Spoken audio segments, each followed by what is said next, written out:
enfin quelqu'un m'a posé une question sur Nacon, donc j'y répondrai en me demandant ce que je pensais de Nacon. Donc je vais répondre ici.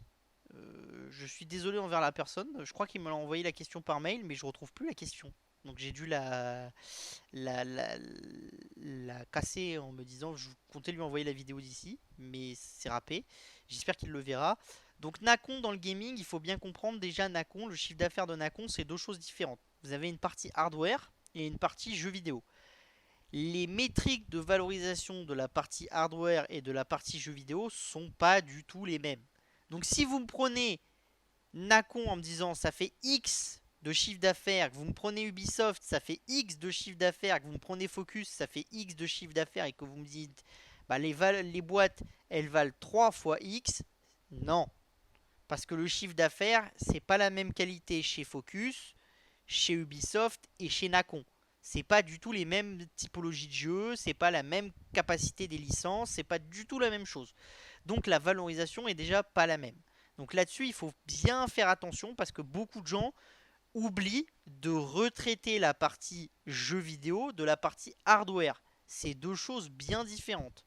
Il y a des synergies entre elles, c'est très intéressant de les avoir dans le même groupe, mais vous ne pouvez pas valoriser la vente d'une manette aussi cher que la vente d'un jeu vidéo. C'est pas possible. C'est une erreur de compréhension du business. Donc ça c'est déjà important. Après je vous ai dit aussi, il y a quelque chose qui m'a toujours déplu chez Nacon, la qualité des jeux est moins bonne que chez la concurrence. C'est-à-dire si vous prenez les scores métacritiques, vous allez voir que les scores métacritiques de Nacon ils sont moins élevés que les scores de Focus ou d'Ubisoft. Généralement, Focus Ubisoft sont toujours au-dessus des 70-75, pardon. Encore pardon. Et Nacon, vous êtes souvent entre 50 et 60. Donc il y a quand même un sérieux différentiel. Et ça, c'est un différentiel de qualité des jeux. Donc pour moi, déjà, ça se valorise aussi dans les multiples. Donc pour moi, Nacon, c'est une société qui est pas excessivement chère. Ça, ok.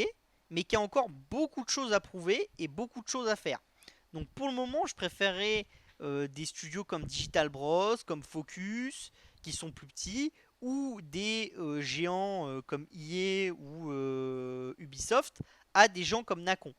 Parce que je pense qu'il y a plus de risques d'échec de la stratégie de Nacon que des risques d'échec de la stratégie des autres.